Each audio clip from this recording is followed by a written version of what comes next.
जय श्री श्याम, हारे के सहारे की जय हो, शीश के दाने की जय हो, लख दातार की जय हो। दोस्तों, उम्मीद करती हूँ श्याम बाबा के आशीर्वाद से, श्याम बाबा की कृपा से आप और आपका परिवार कुशल मंगल होगा और श्याम बाबा की कृपा हमेशा अपने भक्तों पर ऐसे ही बनी रहे। श्याम बाबा हमेशा अपने भक्तों का ऐसे ही कल्याण करते रहें। दोस्तों, जो भी लोग हमारे वीडियोस को देख रहे हैं, जो नए लोग हमारे चैनल से जुड़ रहे हैं, प्लीज़ सबसे पहले वो हमारे चैनल को सब्सक्राइब कर बेल आइकन को ज़रूर प्रेस कर ले, क्योंकि हम लेकर आते हैं अपने चैनल पर श्याम बाबा से जुड़ी जानकारियाँ, श्याम बाबा के सत्य चमत्कार और बाबा श्याम की सत्य घटनाएं, जो हम आप सभी लोगों के साथ शेयर करते हैं। और आप भी हमारे वीडियोस को ज़्यादा से ज़्यादा शेयर कीजिए, ताकि और भी लोग श्याम बाबा से जुड़ सकें, श्याम बाबा की कृपा पा सकें। तो चलिए दोस्तों, ज़्यादा देरी ना करते हुए वीडियो को शुरू करते हैं। वीडियो शुरू करने से पहले सभी भक्तों को जय श्री श्याम। दोस्तों, आज का हमारा टॉपिक है कर्ज। देखिए, मेरे पास बहुत ऐसे कमेंट आते हैं और बहुत लोग परेशान हैं। इतने लोग ऐसे हैं जिन्होंने कर्ज ले रखा है और कर्ज के तले दबे पड़े हैं। उनको ये नहीं समझ आ रहा कि हमने कर्जा ले तो लिया, पर हम इस कर्ज को अब उतारेंगे कैसे। देखिए, कर्जा जो है ना, कर्जा करना बहुत आसान होता है, पर कर्जे को उतारना उतना ही ज़्यादा मुश्किल हो जाता है जितना कि हम कर्ज को ले लेते हैं। ले तो आसानी से लेते हैं, पर जब उसे उतारने का नंबर आता है तो हम बहुत ज़्यादा परेशान हो जाते हैं, नहीं समझ आता कि कैसे उतारें। ऐसे बहुत मेरे पास कमेंट आते हैं, बहुत लोग कहते हैं हमें कोई उपाय बता दीजिए, कुछ ऐसा तरीका बता दीजिए जिससे कि हम कर्ज जल्द से जल्द उतार दें। हम कर्ज के तले इतने ज़्यादा दबे पड़े हैं, बहुत ज़्यादा। तो देखिए दोस्तों, सबसे पहली चीज़ तो मैं आपको बता दूं कि कर्ज आप ना ही लें तो ही बेहतर है। कर्ज से जितना बचा जा सके आप उतनी कोशिश कीजिए कि आप कर्ज से बचें। कर्ज ना लें तो ज़्यादा बेहतर होगा, क्योंकि देखो, कर्ज एक ऐसी चीज़ है जो इंसान की ज़िंदगी में सबसे बड़ी टेंशन है। लेकिन कुछ इंसान की ऐसी मजबूरियां पड़ जाती हैं कि ना चाहकर भी उस इंसान को कर्ज लेना ही पड़ता है। हालात ऐसे पैदा हो जाते हैं कि हमें कर्ज उठाना ही होता है। अब हम जैसे तैसे करके कर्ज को उठा तो लेते हैं, पर अब जब उसे हमें उतारने का नंबर आता है तो हमें समझ नहीं आता कि कर्जा हमने ले तो लिया है, अब हम इसको उतारेंगे कैसे। अब ऐसे में कुछ लोग क्या करते हैं, कुछ लोग तो अपना कोशिश करते हैं कि भाई हम थोड़ा थोड़ा करके धीरे धीरे उस कर्ज को उतार दें, जो कि करना भी चाहिए, ताकि आपका कर्ज थोड़ा थोड़ा करके उतर जाए। कुछ लोग इतने ज़्यादा टेंशन में आ जाते हैं कि गलत कदम भी उठा लेते हैं, जो कि बिल्कुल गलत है। देखो, गलत कदम उठाने से कोई फ़ायदा नहीं है, उससे आपका कर्ज कभी नहीं उतरेगा। उल्टा आपको हमेशा यही रहेगा कि भाई उस इंसान ने मेरा ये कर्ज लिया था, पर उसने मेरा कर्ज दिया नहीं। तो इसलिए कर्जा हमें जितना हो सके कर्ज ना ले। और सबसे पहली चीज़ देखिए, हम जो इंसान होते हैं, हम किसी से भी कर्जा ले लेते हैं, ठीक है, पर ऐसा कोई इंसान है इस दुनिया में कि अगर कोई हमें पैसे दे दे और वो फिर हमसे वापस ना ले। कोई भी इंसान हो, हम ही होंगे। अगर हम किसी को दे देंगे, किसी को हम हेल्प कर देते हैं, किसी को कोई हमसे उधार मांगता दे देते हैं, तो हम भी अपने पैसे वापस मांगते हैं, तो सामने वाला पर्सन भी कैसे अपने पैसे छोड़ देगा। कोई भी इंसान हो, देखो, कर्जा अगर हम किसी से लेते हैं तो हमें उसको देना ही होता है। अब आती है बात कि आखिर ऐसा क्या करें जिससे हमें कर्जा ना लेना पड़े।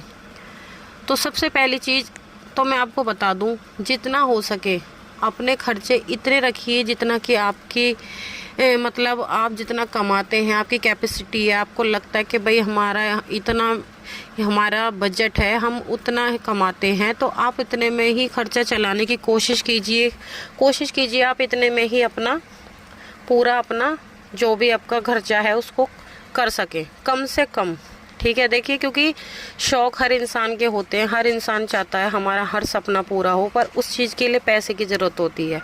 अब सपोज़ मैं कमा तो 20,000 रुपये रही हूँ, पर खर्चा कर रही हूँ मैं 50,000 रुपये, तो कर्जा तो मेरे ऊपर अपने आप ही होगा। तो इसलिए अगर हम 20,000 कमा रहे हैं तो कोशिश कीजिए कि हम 20,000 के अंदर अंदर अपने कुछ खर्चों को तो पूरा करें ही करें, साथ ही साथ कुछ उसमें से हो सके तो कुछ थोड़ा बहुत बचाने की कोशिश करें। उसके लिए इंसान को देखो अपने अरमान तो मारने ही होते हैं। कुछ ऐसे अरमान हैं जो हमें ना चाहते हुए भी अपने अरमानों को मानना होता है। मिडिल क्लास में अक्सर ऐसा होता ही है, क्योंकि अगर इंसान या तो अपने शौक पूरे कर ले या फिर अपने 2 पैसे जोड़ ले, क्योंकि देखो हाई क्लास में तो कोई टेंशन वाली बात ही नहीं है, बट अगर जो कोई मिडिल क्लास से है तो उनको तो अपना देखो हर चीज़ सोच समझ के चलनी पड़ेगी। पैसा ऐसी चीज़ है जिसकी हर इंसान को ज़रूरत होती है, हर इंसान, चाहे वो कोई भी हो। अब ऐसा भी नहीं कि देखो हर किसी को कोई शौक़ नहीं है कि भाई शौक़ हो रहा है या मज़ा आ रहा है कि हमने कर्जा ले लिया, नहीं। हाँ, मजबूरियाँ ही, हालात ही ऐसे हो जाते हैं कि इंसान को कर्जा लेना पड़ता है। लेकिन फिर भी मैं आपको बता दूं, अब इसका मैं आपको उपाय बता देती हूँ कि अगर आपके पास कर्जा हो गया है, आपको लग रहा है कि आप उस कर्जे को उतार नहीं पा रहे हो, अब आपको वो कर्जा उतारना है कैसे भी करके। तो पहली चीज़ तो मैंने आपको बता ही दी है कि आप अपना हिसाब से चलिए, जितना आप कमाते हैं उसमें ही पूरा अपना करिए, जैसे भी गुजारा आपको करना है। दूसरी चीज़ मैं आपको बता दूं, श्याम बाबा को हर इंसान जानता है। श्याम बाबा हारे के सहारे हैं। जो भी इंसान कहीं से भी हार जाता है, जब उसकी सारी उम्मीदें टूट जाती हैं और वो हार कर जब बाबा के दरबार में चला जाता है, फिर चाहे उसके ऊपर कर्जा हो, कोई बीमारी हो या कोई भी ऐसा काम हो, कोई भी जो कि नामुमकिन हो, तो आप एक बार श्याम बाबा के दरबार ज़रूर जाएं। आपका काम ऐसे बन जाएगा कि आपको पता भी नहीं चलेगा। अब अगर आपके पास आपके ऊपर कर्जा हो गया, चाहे फिर वो कितना भी हो, लाख का हो, 10 लाख का हो, करोड़ का हो, जितने का भी हो, आप श्याम बाबा के दरबार जाइए। और आपको करना क्या होगा, आपको वहाँ से एक निशान खरीदना है, जितने का भी आप ले सकते हो, वो आपके ऊपर डिपेंड करता है कि आप कितने का लेना चाहते हो। आप निशान लीजिए, निशान दरबार जाइए, वहाँ पर उसकी पूजा कीजिए और बाबा से मन ही मन अरदास कीजिए वहीं से कि बाबा मेरे ऊपर इतना कर्जा है और मैं निशान उठाकर तेरे दरबार आ रही हूँ, या फिर मैं तेरे दरबार आ रहा हूँ। बाबा मेरे इस कर्जे को उतरवा दीजिए, मैं पूरी तरह हार चुकी हूँ, टूट चुकी हूँ, मेरे इस कर्जे से मुझे मुक्त कीजिए बाबा। इस तरीके से आपको बाबा से प्रार्थना करनी है और वहाँ से निशान उठाकर वहाँ से पैदल चल देना है, वो भी नंगे पैर। ध्यान रखें कि रास्ते में आप कुछ भी ना खाएं और बाबा के दरबार जाएं। वहाँ पर बाबा को निशान अर्पित कीजिए और बाबा के सामने हाथ जोड़िए, सिर झुकाकर क्षमा याचना कीजिए। जो भी आपसे गलती हुई है उसकी बाबा से क्षमा याचना कीजिए, बाबा से प्रार्थना कीजिए, बाबा आप मुझे इस कर्जे से मुक्त कर दीजिए। इस तरीके से बाबा को बोलिए, इसलिए मैंने बाबा आपको ये निशान अर्पित किया है, मेरा ये कर्जा है, मुझे इस कर्जे से मुक्त कर दीजिए। जितना भी आप पे कर्जा है सब बाबा को बता दो, किससे ले रखा है ये भी बता दो, और वहाँ से बाबा से क्षमा याचना करके विदाई लेकर अपने घर आ जाएं। आप देखना कि महीना तो मैं बहुत ज़्यादा बता रही हूँ, पर फिर भी मैं 1.25 महीने का आपसे टाइम लेती हूँ। 1.25 महीना होगा नहीं, आप देखोगे 10 से 15 दिन के अंदर अंदर आप खुद फ़र्क देखोगे। देखो मैं ये नहीं कह रही कि एकदम ही आपका कर्जा उतर जाएगा, ऐसा कोई बाबा जादूगर नहीं है हमारे कि एकदम ही आपके पास नोट फेंक देंगे और ख़त्म। लेकिन सपोज़ आप पे 10 लाख का कर्जा है और आप उसे काफ़ी टाइम से उतार नहीं पा रहे थे, कितनी भी आपने कोशिश की नहीं उतार पा रहे थे, आपके बंद रास्ते ऐसे खुलते चले जाएंगे कि धीरे धीरे आपका वो कर्जा उतरना शुरू हो जाएगा और बहुत जल्द आप कर्जे से आज़ाद हो जाओगे। आपका कर्ज तो उतर ही जाएगा, साथ ही साथ आपके घर में भी खुशियाँ आने लग जाएंगी। आप खुद देखोगे कि कर्जे के साथ साथ घर में सब कुछ अच्छा होता जा रहा है। तो आप एक बार इस काम को ज़रूर कीजिए, आपको कर्जे से निजात ज़रूर मिलेगी, ये मेरी गारंटी है।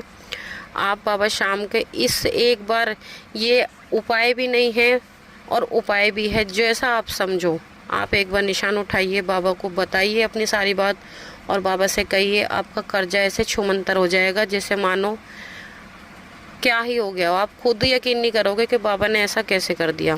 लेकिन ध्यान रखिए कि उसके बाद बहुत ही ज़्यादा सोच समझ के आपको कर्जा लेना है। कोशिश ये रखना कि आप किसी से कर्जा ना ही लें।